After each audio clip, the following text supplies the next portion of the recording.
Each year, Microsoft Research hosts hundreds of influential speakers from around the world, including leading scientists, renowned experts in technology, book authors, and leading academics, and makes videos of these lectures freely available.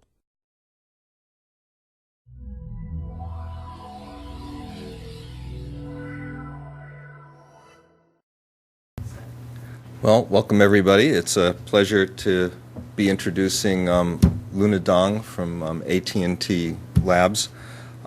Luna is a local. She got her PhD at University of Washington 4 years ago and has been at AT&T since then, working on various problems in the area of data integration, particularly with uncertainty, where the integration is fuzzy for some reason. She's done work on personal information management, pay-as-you-go scenarios where you kind of integrate as you learn more about the data, record linkage problem, and is currently working on web-based integration of data sources based on observing copies of the same data propagating around, which is the project she's going to be talking about this morning.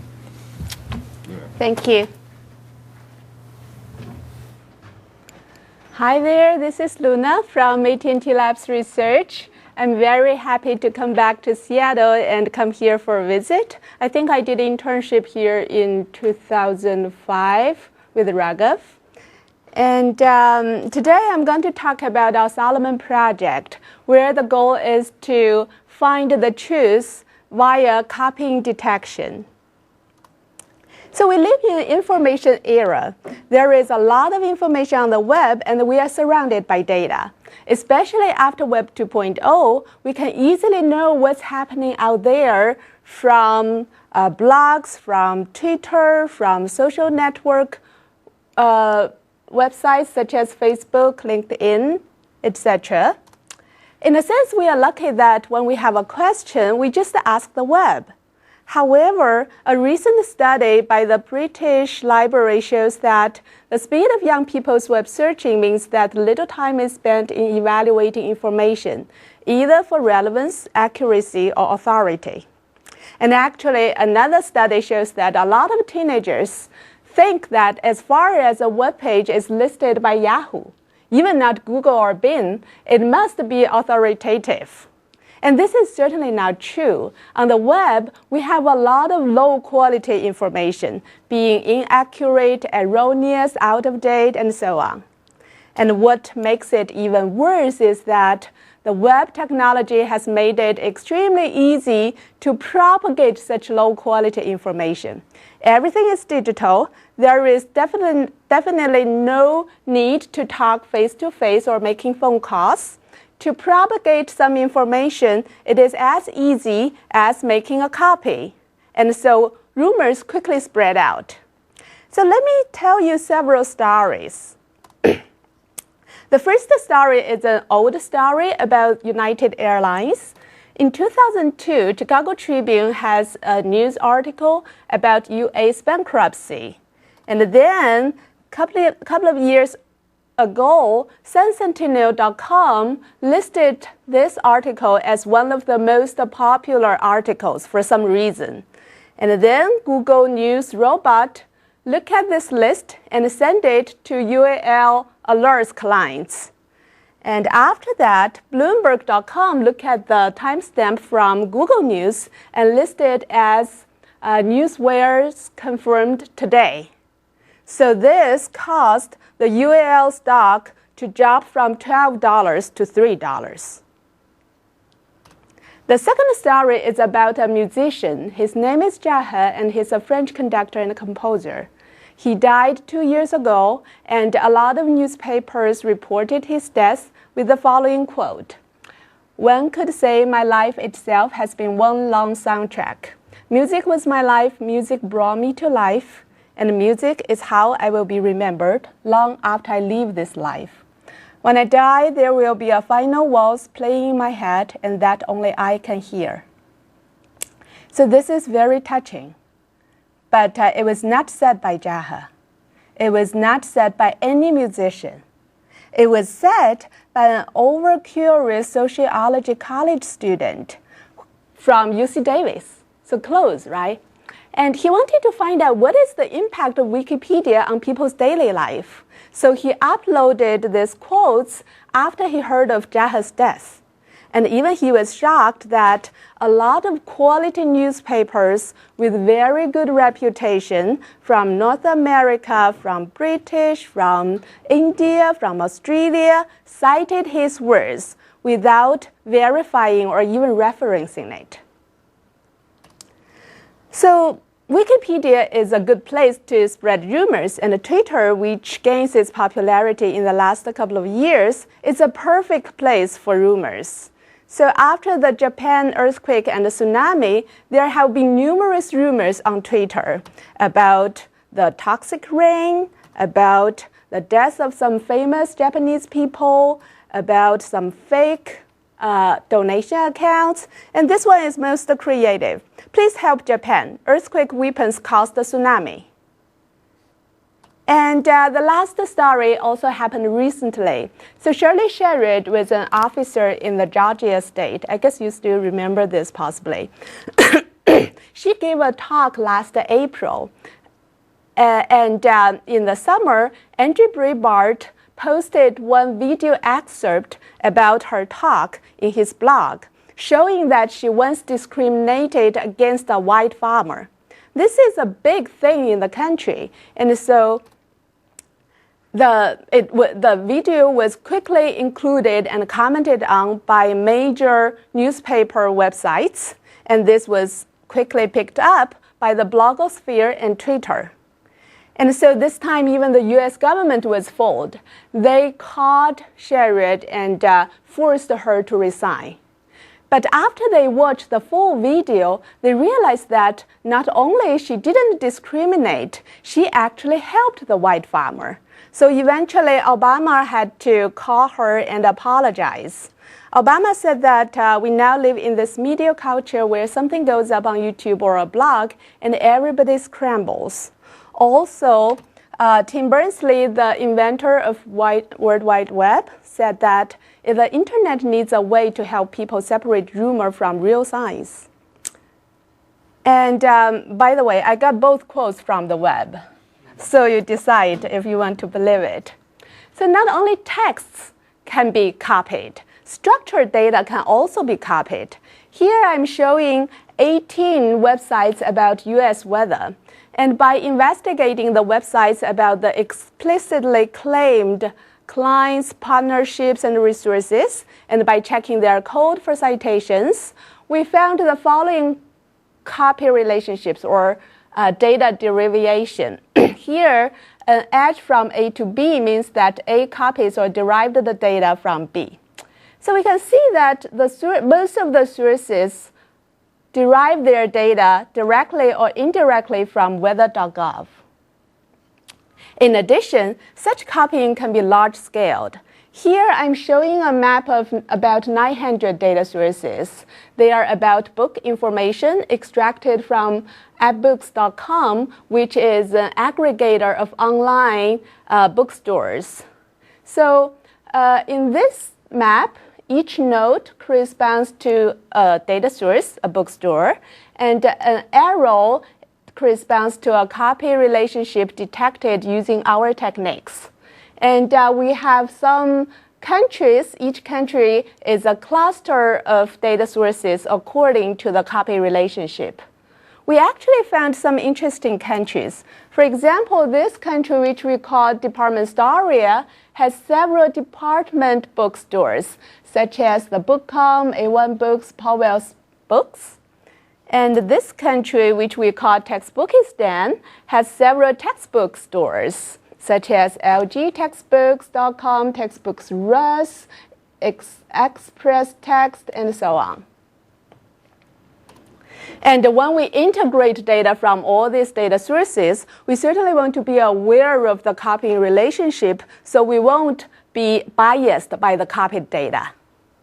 For this purpose, we worked on this Solomon project. As you may know, Solomon was a wise Israel king who was good at telling the truth from the false. And the goal of our project is twofold. First, we want to discover copying relationships between structured data sources. And second, we want to leverage the detected copying to improve various components of data integration. There are certainly many other benefits for detecting copying. For example, we can use that for business purposes. Data are valuable, and the data providers might want to protect their own rights.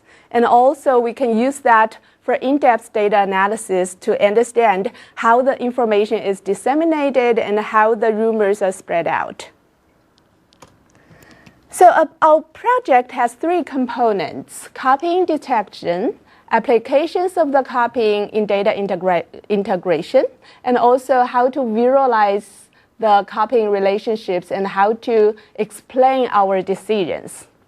In my talk, I will focus on copy discovery, and I will briefly talk about a couple of applications in data integration, and at the end, I will show a demo for the detected copying and the discovered truth.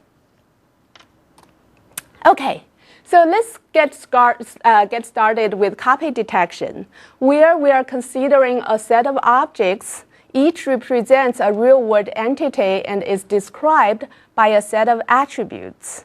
And here, for each attribute, we have a single true value reflecting the real world. And our input is a set of data sources, each providing data for a subset of objects. So in this example, we have 4 data sources, each providing data for 2 books. And we can see that there can be some missing values, and there can be some incorrect or partially correct values. For example, here instead of Peter, it should be Pete, P-E-T-E. And for the same value, there can be different formats. So here I'm showing 3 different formats for the same name, Jonathan Laser. Actually, this pie chart shows that there is a high diversity of formatting for author lists. And our goal is to find the copying between each pair of sources. We want to decide the probability that S1 copying directly from S2 or the other way around. And here, a copier can copy all or a subset of data. It can add some values or verify and even modify some of the copied values. And such values are considered as independent contribution by the copier. A copier can also reformat some copied values, but such values are still considered as copied. So in this example, S3 copies book 1 from S1 and copies book 2 from source 2. S4 copies from S3, but reformats the author lists.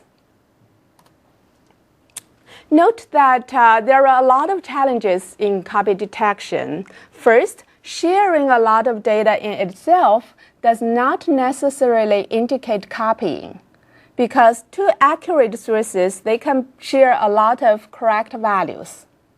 Second, not sharing a lot of data does not necessarily indicate no copying, because a copier can only copy a small fraction of the data.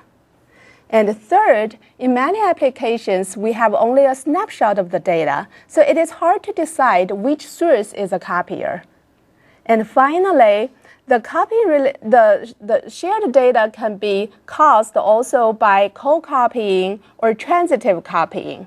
So we want to distinguish that from direct copying. For example, here is 4 transitively copied from S1 and S2, and we want to distinguish that from the direct copying from S3. So far so good. Any question? Yeah. So the notion of copying that you have is a purely syntactic notion, right? So if I copy something and modify it something, say I append the letter A to every record, so do you consider that a copy or not? So if we just append the letter A, that is more of a, value reformatting. But then you mentioned that if I modify a record, it's considered an independent contribution, right? Yes, but so that is considered as reformatting, and reformatting is considered as copied. But if I modify the information, if I try to find out, if I copied that Luna is from AT&T, and I verified, I looked for her web page and tried to verify whether she's really from AT&T, then this verified information would be considered as independent contribution from the copier. Okay? You've assumed that there is a truth behind all these data, but you're not making any assumptions that you know what that truth is. You just have the data that you find on the web. Yeah, that's a perfect question. And yes, so I mean, for copy detection, so far, I mean, the techniques would assume the knowledge of correct information. But at the later part of my talk, I will talk about how to find the truth by leveraging the copying relationship, and how to do this iteratively if at the beginning we know neither the copy relationships nor the truths. Yes? Let's say somebody translated into a different language. Do you regard that as a copy or? So this is a very, very good question. And so far we haven't considered this.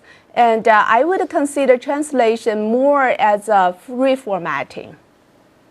So it basically means I got the data from you and I transform it.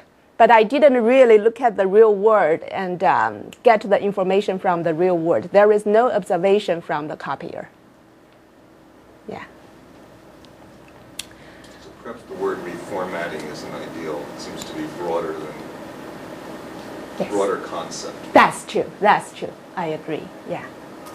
Okay. So let me present some high-level intuitions for copy detection. So intuitively, if the probability of our observation of S1's data conditioned on S1 being a copier of S2 is much higher than the probability conditioned on S1 being independent of S2, then according to the Bayes rule, S1 is a copier of S2. But when will this inequation hold? So first, this would hold when this part is very small. So considering two sources sharing some values, and such values are very unpopular, for example, some particular incorrect values, then this would indicate copying. So to illustrate this point, let us do a quiz. I think a couple of you have seen this before, so don't tell the answers. So considering two data sources that list the USA presidents, and ignore the formatting issue for now because I put them into the same format such that you can easily compare. So we see that they share the same data everywhere, and that's actually the correct list of the USA presidents. So do you think one has to copy from the other? Yes? No? No. Okay, so yeah, the two sources can both be accurate sources, and so copying is not necessary. How about this time? This time we actually see some different data, but on the other hand, we see a lot of shared values and a lot of common mistakes. So what do you think now? Yeah, making a lot of common mistakes independently is a rare event, and so copying is likely for this case. Okay, so the second, this inequation can hold when the data from S1 is inconsistent. Yes? Just a clarification question. Does your model assume that I actually am aware of all the sources? Because in all of these cases, you can never distinguish between two people having copied from each other or having copied from an unseen source. Yes, right? yes. Yeah, so far we basically make a closed word assumption. Yeah. Okay, so consider a value that is provided only by S1 but not by S2. And so when we compute this probability, we will use the profile of S1's own data. But when we compute this probability, we will use the profile of S1's overall data. So if S1's data is inconsistent, then we will compute different probabilities in this case, and this can hold. So in other words, if we know some property function of the data, such as the accuracy of the data, and if the property of the overlapping data is much more different from the property of S1's own data than from S2's own data, then S1 is more likely to be a copier. And this is a way for us to detect the copy direction. So come back to our quiz. Consider this example where the two sources, these two are actually false. So the two sources share some data and make some common mistakes, so copying is likely. On the other hand, we see that S1 also have some correct data and some mistakes in its own data, but S2 provides very bad quality data, inaccurate data for its own data. So which one looks more like a copier? S1 or S2?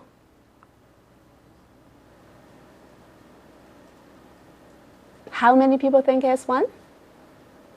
How many people think S2? One for each. Okay, so in this example, the answer is actually S2 because it might copy the data from S1 and just randomly guess some of the values for the rest of the data items.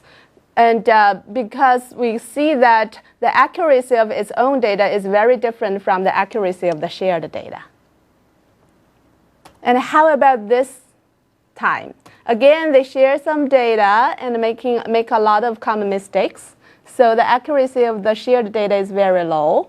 On the other hand, we see that S1 has all correct data for its own values, and S2 consistently make a lot of mistakes.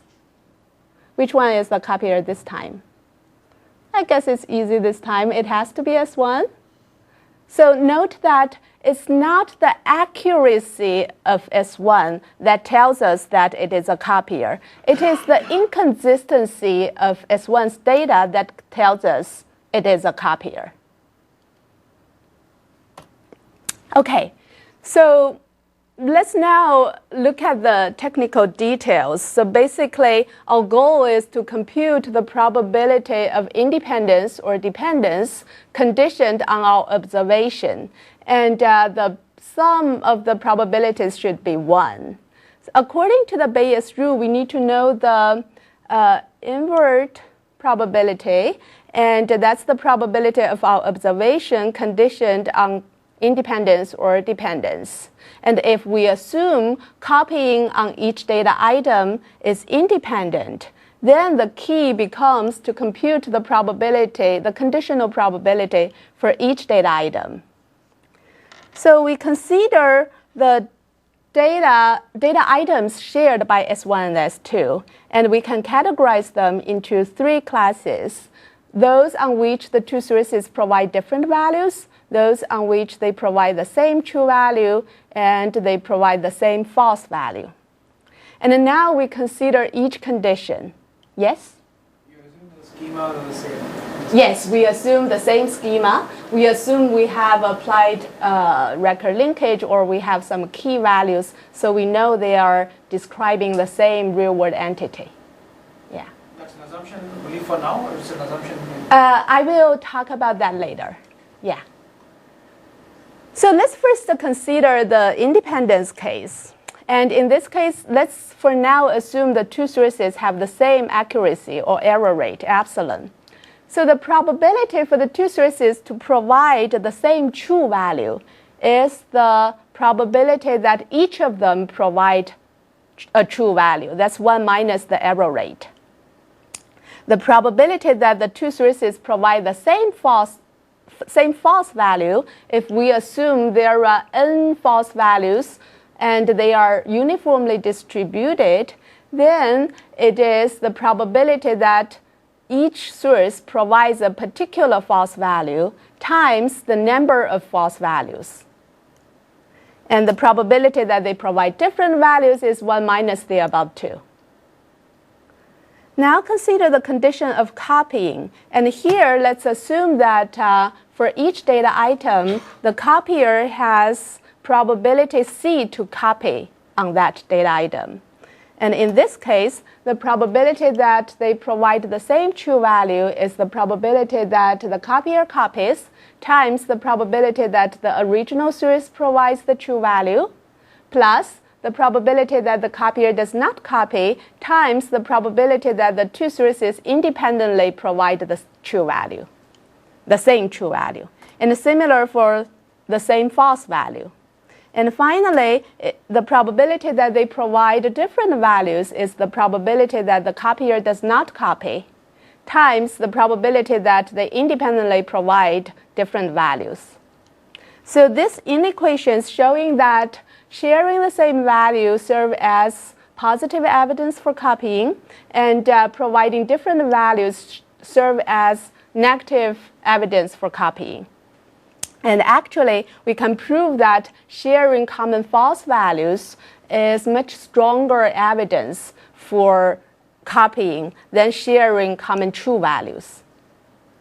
So if we remove the assumption that the two sources have the same error rate, then this is what we have.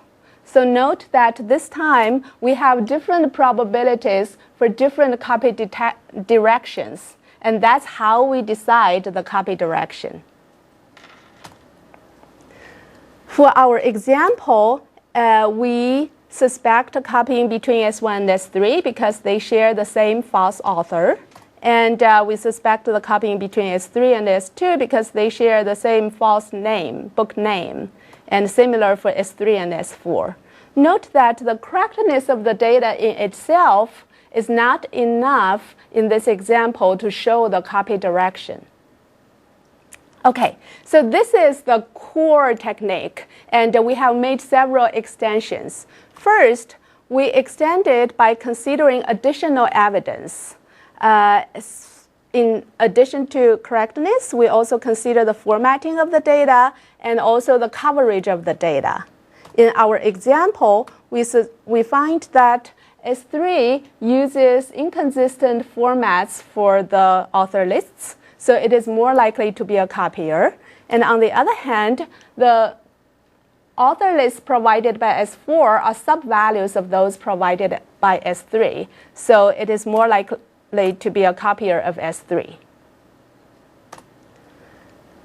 Second, we extend this by considering correlated copying. And here, so recall that we made the assumption that copying on different data items are independent. But this is seldom true in practice. In practice, a copier either copy the objects and copy all attributes of the objects, or copy for a couple of attributes for all of the objects that they provide. So we call it by object copying and by attribute copying. And we can actually benefit from this correlated copying. Consider these two cases, where for both cases we have 5 objects, the key attribute, and 4 other attributes. So here S indicates the two sources provide the same value, and D indicates they provide different values. And in both cases, they provide 17 same values and 8 different values. So which one looks more like copying? So we see that in this case, S2 seems to provide the same data for all attributes of objects O1 to O3, and for other 2 objects provide different values. But in this example, the shared values are dispersed among the objects. So this is more likely to have a copying. So we massaged these intuitions into Bayesian analysis. And on the other hand, we also extended by considering the updates. And we used the hidden Markov model to reasoning about the update patterns. Okay, so far all this is about reasoning between a pair of sources. Recall that we said there can be co-copying and transitive copying, and we want to distinguish that from direct copying. And this would require some global analysis. So let me show you why this would be hard first. Consider these three cases, in all of which we have three sources, where S1 provides values V1 to V100, and where V81 to V100 are popular values. On the other hand, S2 copies V1 to 50 from S1 in all of these three cases. In case 1, S2 independently provides V101 to 130, and S3 copies 51 to 100 from S1 and 101 to 130 from S2. So it is multi-source copying. In the second case, S3 copies V21 to 70 from S1, so it is co-copying. In the third case, S3 copies 21 to 50 from S2 and independently provides 81 to 100, so it is transitive copying. So these are three different cases, but local copying detection would obtain exactly the same results. So how can we distinguish that? An obvious thought is, let's look at the copy probabilities we compute. But unfortunately, it does not work here, because once two sources share a lot of data, then if there is copying, it is very likely that the Bayesian analysis will compute a probability of 1. How about we count the number of shared values? It doesn't work either, because it's exactly the same numbers in these three cases.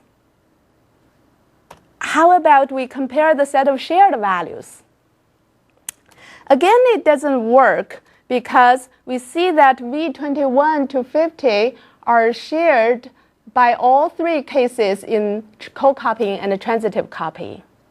So we see that just the reasoning about some aggregated information is not enough, and we need to reason for each data item in a principled way.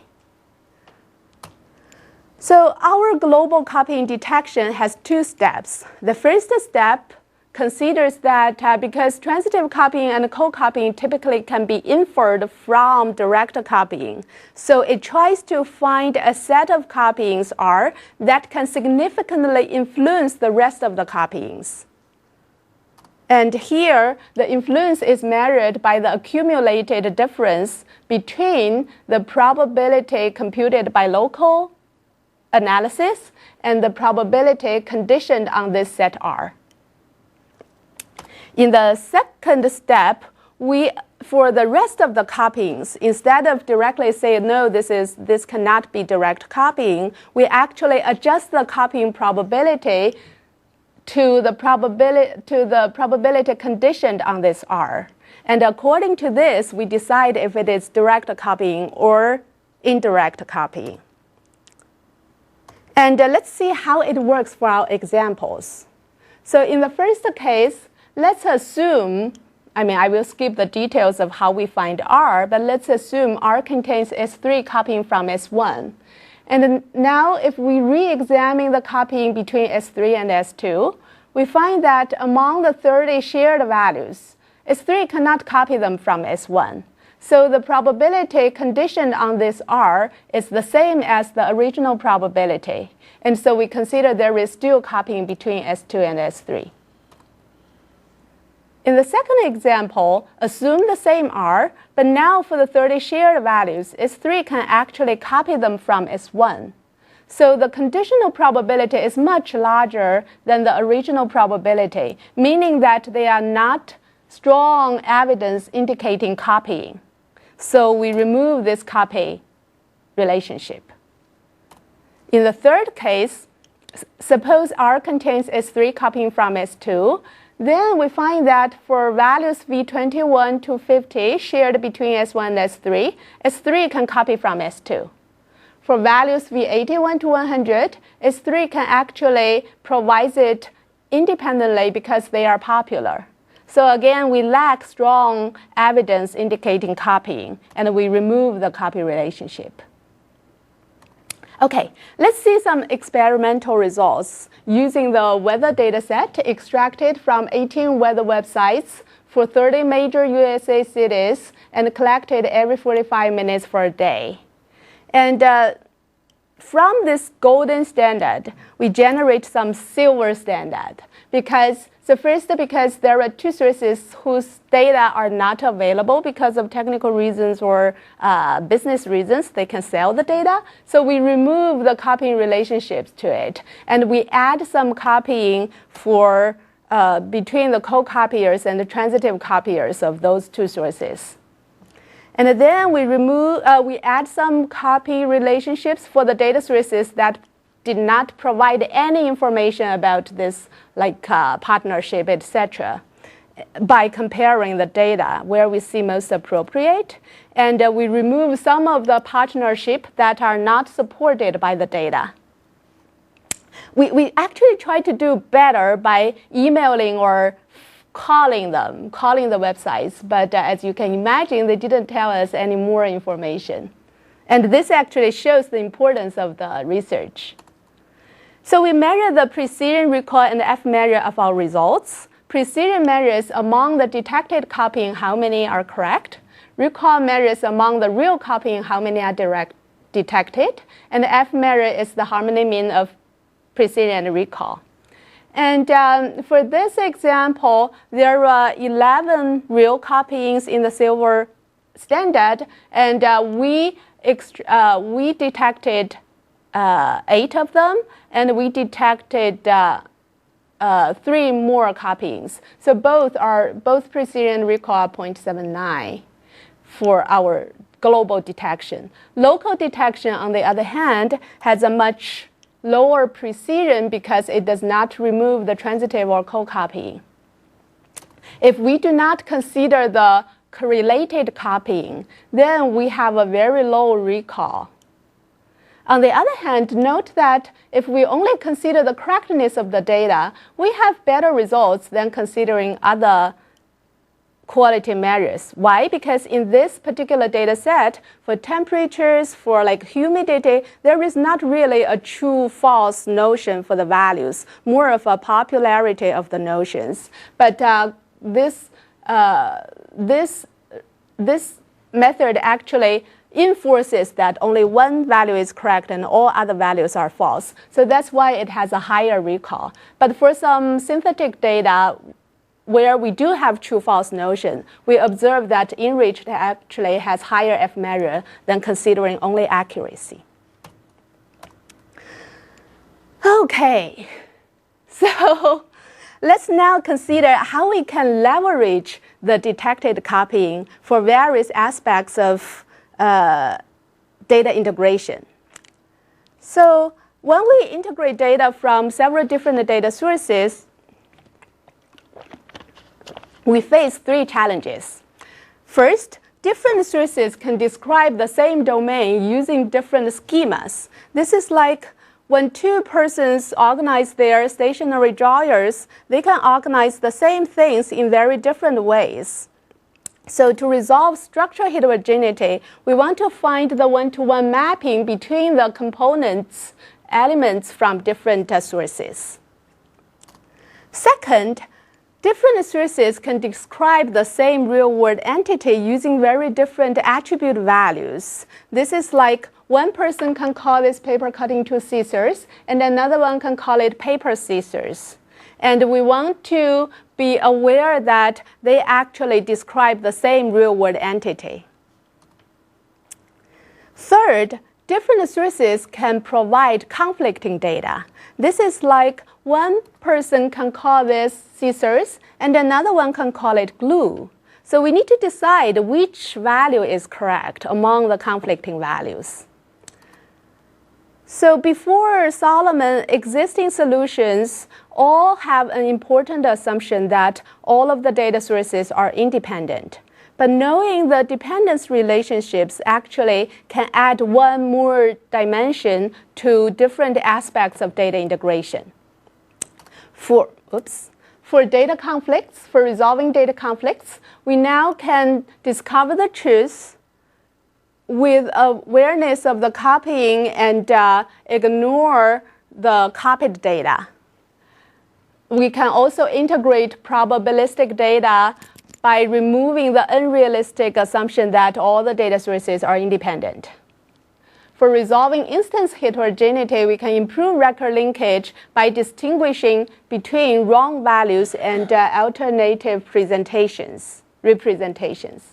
And for resolving structure heterogeneity, we can optimize query answering by ignore the copied data or the sources that are widely copied. And we can also improve schema matching with awareness of the copying. And finally, we can recommend trustworthy, up-to-date, and independent data sources. In this talk, I will focus on two applications for resolving data conflicts. Recall that as the question, when we detect a copying, we consider sharing false values as strong indicators of copying.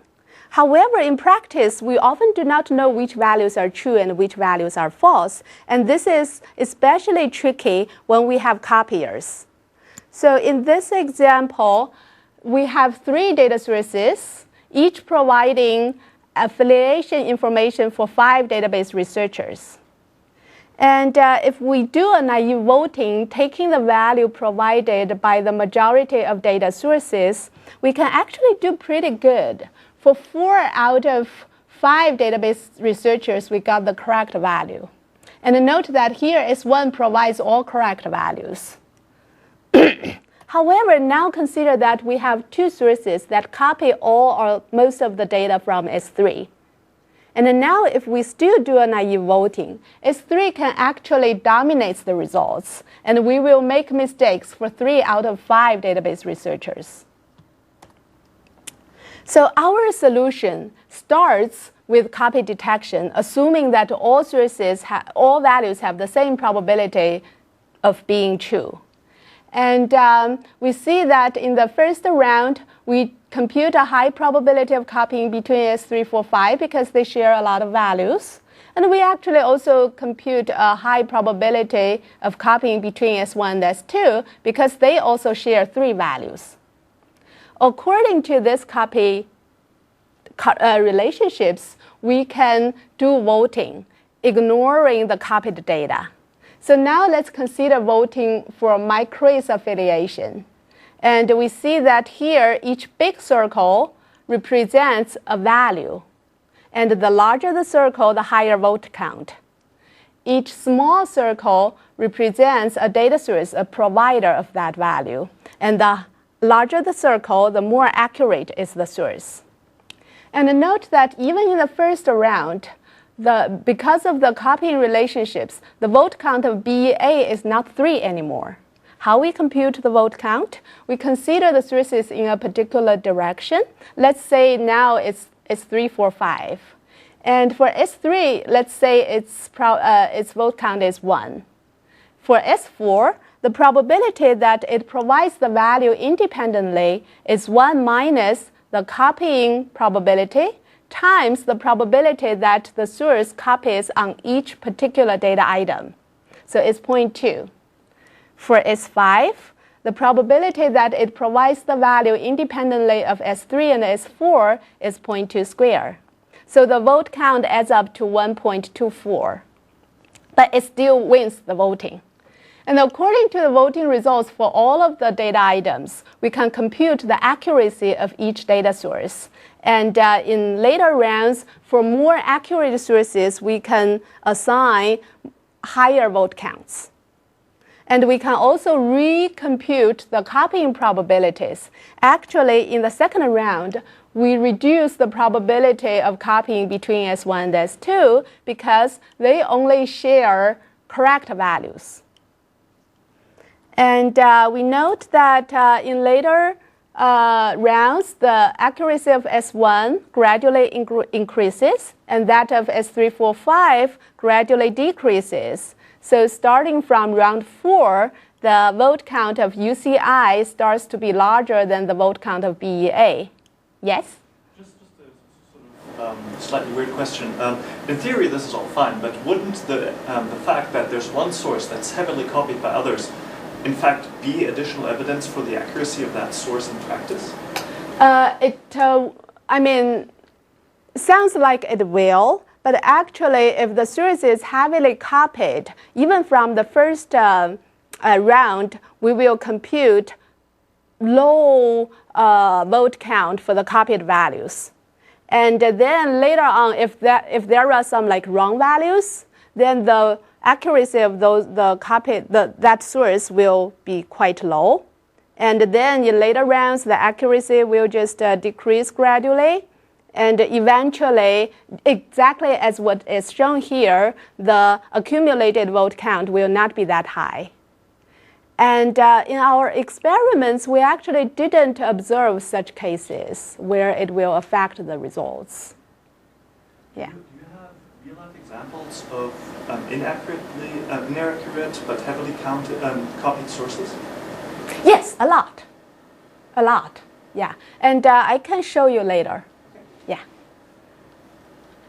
Okay, and this trend basically continues, and later on we see that the vote count of UCI keep increasing, and till the last round, we compute 0 probability of copying between S1 and S2.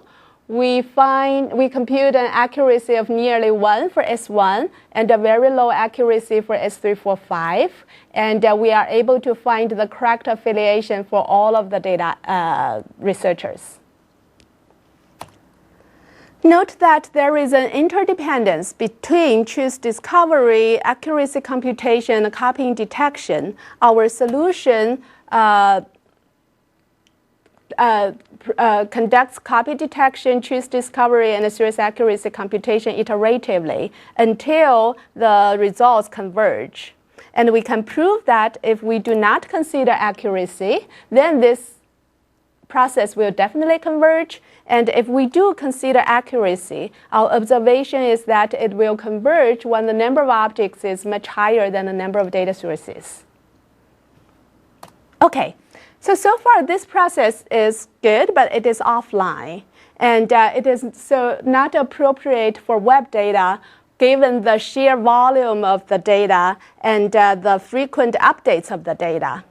And now the question is whether or not we can do this data fusion in query answering in an online fashion. And we proposed the Solarius system, where I'm going to illustrate this system by this example, where we are trying to answer the question, where is AT&T Shannon Research Labs? And here we assume there are 9 data sources providing 3 different values in New Jersey, New York, and Texas. And we assume we know the accuracy of the sources and the copying relationships as input. So Solarius star, as it probe each new source, it will return the current selected true value according to the probed sources. And it will return the probability that the value is correct and the minimum and maximum probability of this value. And we see that as it probes more sources, it might change its mind. So now the answer is not Texas anymore, but becomes New Jersey as it probes more sources. And we also see that the probability of the value gradually increases.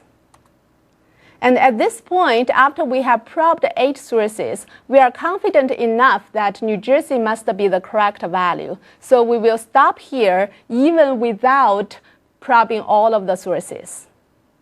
So there are many challenges in building this system. First, we want to quickly find answers as we probe new sources. Second, we want to be able to compute the probabilities, quantifying our confidence that this value is correct. And third, we want to order the sources in such a way that we can quickly find the correct answers and we can quickly terminate. And this all become extremely hard much more tricky when we have copying between the data sources. So you are welcome to check out the details from our paper, and if you go to VLDB, you are welcome to the, I think it's Thursday session for data integration for our talk on this project. Okay, next, let me give a demo of our system. So here I will demo not only the copy detection results and the truth discovery results, but also how we are trying to provide appropriate visualization to help users to understand the results and how we can explain our decisions to the users. And the motivation is actually that originally we used this spreadsheet to represent the results, and as you can see, it is very hard to figure out what's happening out there. And I gave it to my colleague, and he generated a map for me, as you have seen at the beginning of the talk. So this is the entry page of Solomon, and it shows a map of the AppBook's data sources.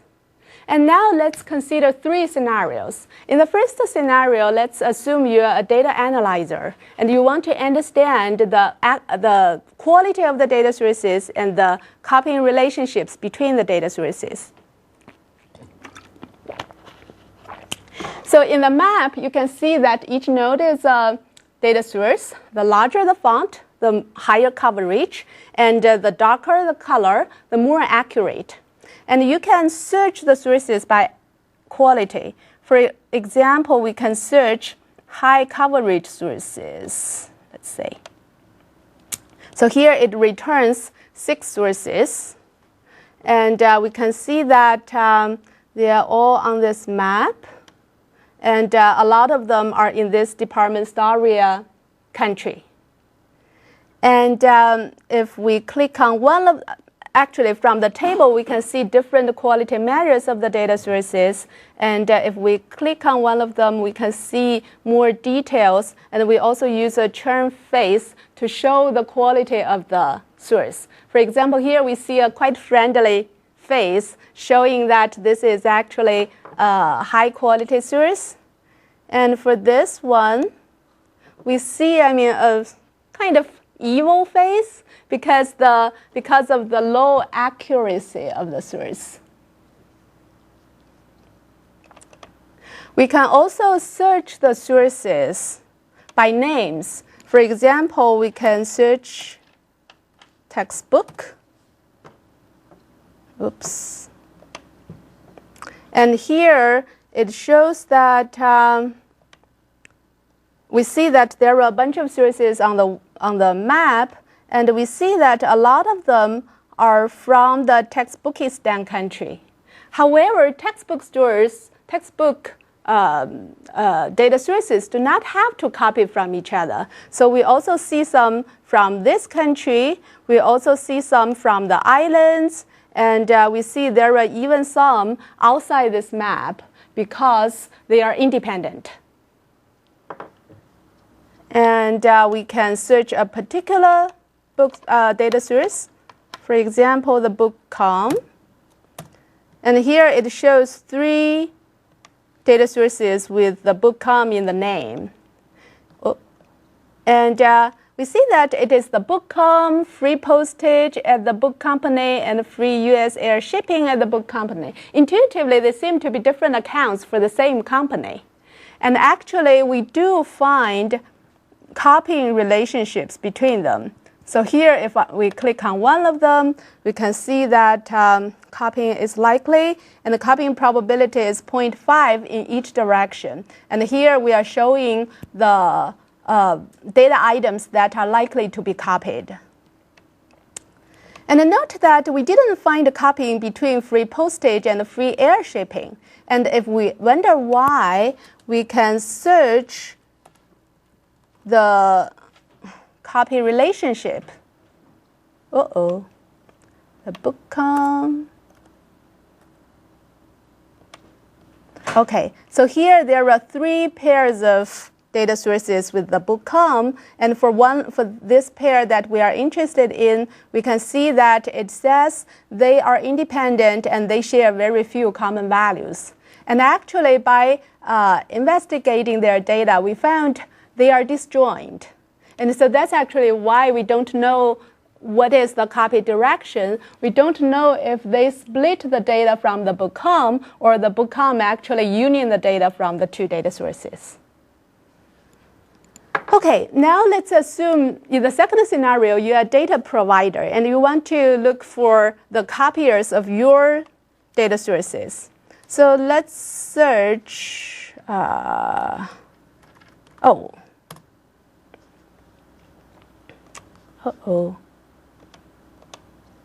Okay, so we find this bookstore, and here let me click on one of them, and we can see the quality measures of the source, and we can also find all of the copiers, direct or indirect copiers. And so you might wonder why you think one of the sources is your copier. And here, let's click on one of them. Note that it's actually interesting that we have hippo books, we have oss books, and we have beagle books. So a lot of animal bookstores here. And so if we click on one of them, we can see, okay, here are the copied items, and we can ask for an explanation for the decision. And if this is too hard to understand, too long to understand, we also show a visualization. And here, each big square corresponds to a data source. And the overlapping area corresponds to the overlapping data items. And here we see 3 squares. The inner one shows the data items on which they provide the same value in the same format. The middle one shows the data items on which they provide the same value with different formats. And we divide the popular values and unpopular values. And the outside one is those that they overlap but provide different values. And here we see that among the overlapping data items, for a lot of them, they provide the same value, and there are some common mistakes, so that's why we decide there is copying. And also we see that the coloring of the squares shows the quality of the quality of the data sources. And these two sources actually have very similar quality, and we actually do not quite know what is the copy direction. Okay. In the third scenario, let's assume you're an information user and you want to find information about books. So let's see, we want to search about the books by Bernstein. And it shows 3 of them, 2 by Arthur Bernstein, 1, 2, and 1 by Phil Bernstein. And if you click on one of them, you can actually see copying between sources on this particular book, and you can understand how the information about this book is propagated. And you might wonder why this particular author list or this book is the correct one. Is that the correct one? Yes. Okay, so if you click on one of them, it actually sort of explains why this is considered as the correct answer. For this one, it is easy because the correct value are provided by a lot of data sources. Let's try another one, and let's try this actually.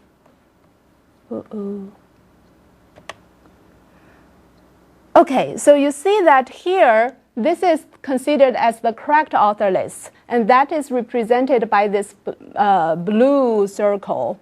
And we see that there are a lot of other author lists that are provided. For example, this one has only 1 author, and it has 6 providers. And why do we consider this value, which is provided by more sources, as being wrong? This is because we see that among the 6 sources, 5 are considered as copiers. And that's why its vote count is only 6.5, but this value actually has vote count 23.5. Yeah. Okay. So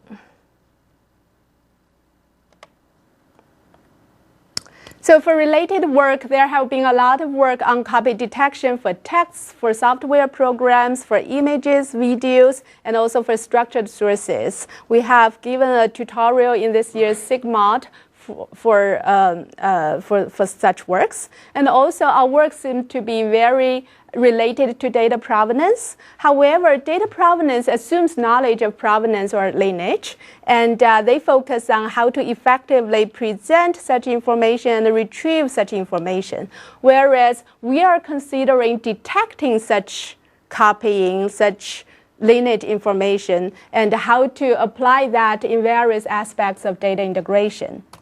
And several takeaways. Copying is common on the web, as we have seen from all the examples. Copying can be detected using statistical approaches, as we have shown. And knowing the copying relationships can benefit various aspects of data integration. So this concludes my talk. And I would like to thank all the contributors to this project. I found that they have all spend more or less in time in AT&T, varying from like 35 years to like 35 hours. And I'm ranking them according to the time they have spent at AT&T. And this concludes my talk, and you're welcome to try our demo, and thanks a lot.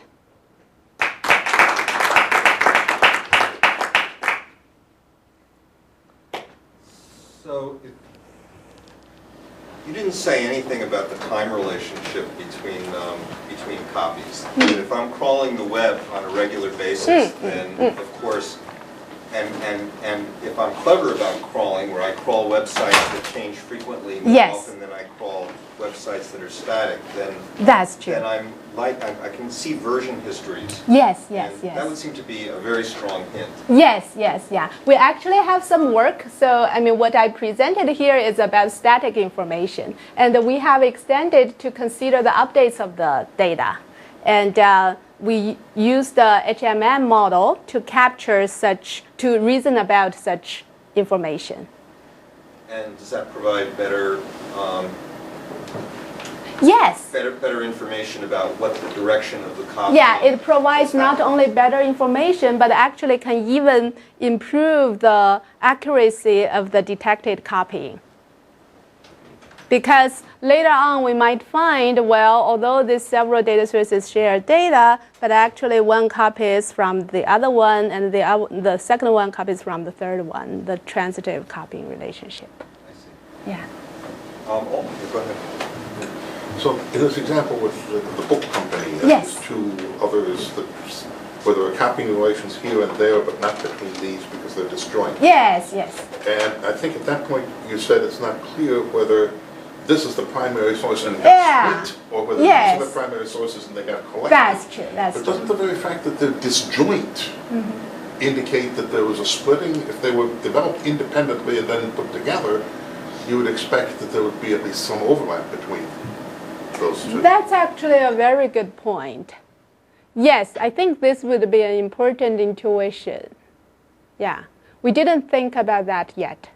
Yeah, so far we basically consider the quality of the information. And it happens that the two sources have the same accuracy, the same, certainly different coverage, but the same accuracy, the same formatting pattern. Yeah. Yes? So your initial examples were all with text, right? The Wikipedia source being copied multiple Yes, times. All the technical details seem to be the structured data. That's true. Yeah. So how will you extend your techniques to text? So there are actually a lot of work on text, copy detection on texts. For example, Hector from Stanford, they have done a lot of work there. And what I found is that for texts, the emphasis so far is on how we can do this quickly. So how I can find fingerprints of the texts and how I can find the copying very quickly.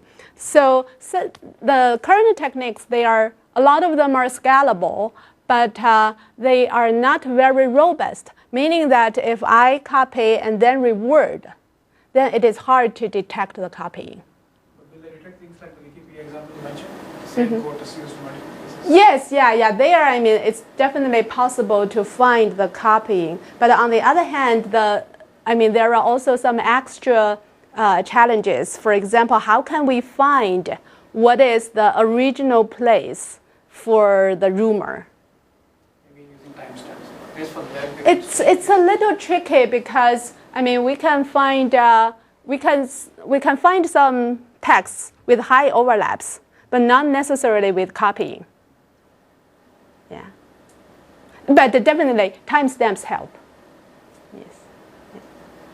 It seems to be a combinatorial problem though there, because when you're looking at text fragments, how big are the fragments? Yes, yeah. That's true. Yeah. So, but you said it's scalable. It's scalable because they use the index.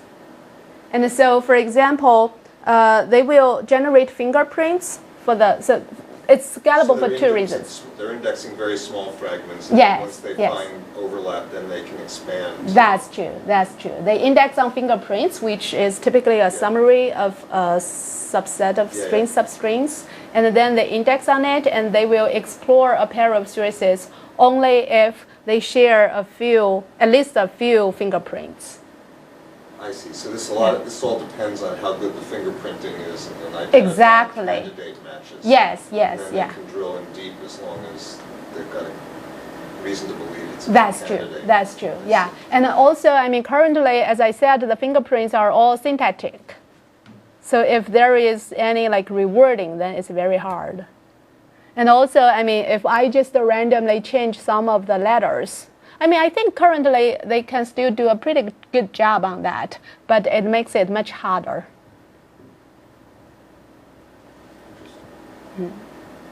I think though with real text, if you randomly change a few of the letters, it becomes useless, right? This will not look like readable text anymore. It's also hard. It depends. It sort of depends because it could be some misspellings, and with some misspellings you can still sort of read it. Yeah, well, it could be random, but it's not, I change the whole word, but I change a couple of letters. Instead of changing letters, you just transpose two adjacent letters. You can do that at random in a few places, and people will read it with no problem. You can also remove vowels. That's pretty robust.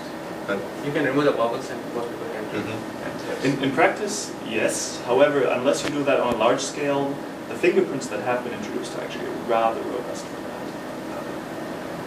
So, because those are all based on Jacquard overlap, and those tend to perform very well if you only change a small fraction of words. So actually, I want to answer your question about whether there are some low-quality sources whose data are copied. Unfortunately, I don't have the slides here, but we found for the eBooks data sources, we found the 10 sources that are mostly copied.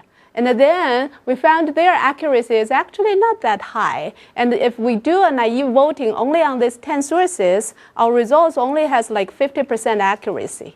Sorry, which data set was this? eBooks. Oh, okay, got it. Yeah. Even your initial example of the conductor and his code, that was incorrect source being copied. That's true. Yeah. Interesting. Yes? So, in universities now, in programming courses, there's a serious problem with students plagiarizing their code from various places. Do you think any of these for code? Actually, don't do that anymore because I heard, there is a software tool from Stanford about finding the plagiarism for coding.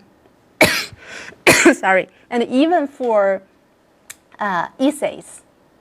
And I know a lot of faculty members actually are aware of the tools and actually run that tools. And they are actually copy detection for software programs. And they are trying to leverage the information from because software code is kind of semi-structured. And they are trying to leverage the structure or the data flow or the process tree of the code.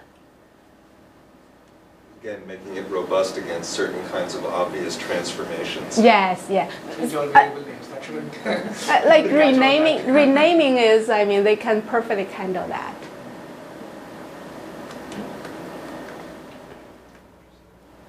But on the other hand, the more robust, I mean, the more tolerance you are with some changes, the more likely you have some false positives.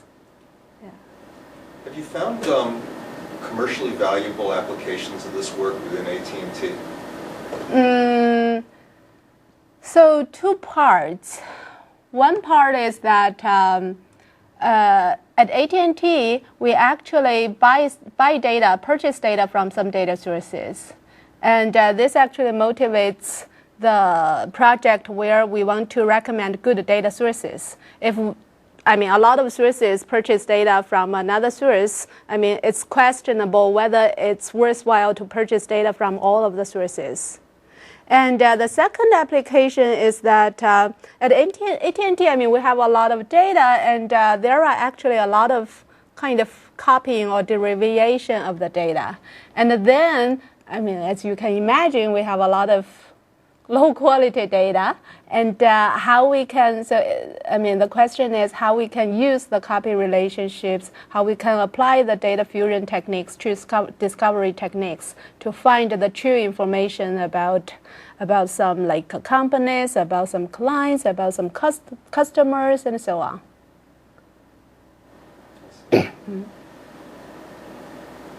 So, yeah, I mean, this is a well-known problem in companies with regards to data marts, people pulling data from all kinds of That's places, true. and then in the end, you don't really know Yes. which is authoritative and which was not. That's true. And then people annotate them and they start adding stuff that is authoritative for a small amount of the data, but the rest of it is actually derived. Yes, Trying to exactly. Sort out which Yes. are the annotations and which is the stuff that's been copied. Yeah. A lot of the databases or tables are duplicates. Those are good examples. Yeah.